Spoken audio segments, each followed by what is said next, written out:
How do we detect chromosomal abnormalities? It is the focus of this video. We will focus on cytogenetics and molecular diagnostics of chromosomal abnormalities. First, we need to know how the cell cycle works and how the cell divides, and we will briefly review that.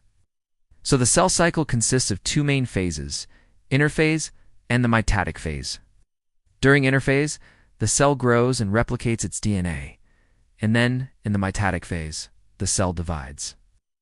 And this whole process needs to happen correctly for us to stay alive, and for our cells to function correctly. If something goes wrong during the cell cycle, it can lead to chromosomal abnormalities, like aneuploidy, where we have an abnormal number of chromosomes.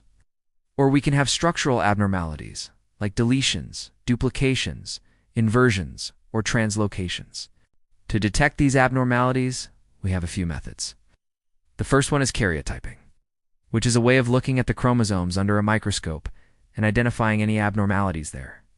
The next method is fluorescent in situ hybridization, which is a technique where we can actually visualize specific chromosomes or chromosome regions using fluorescent dyes.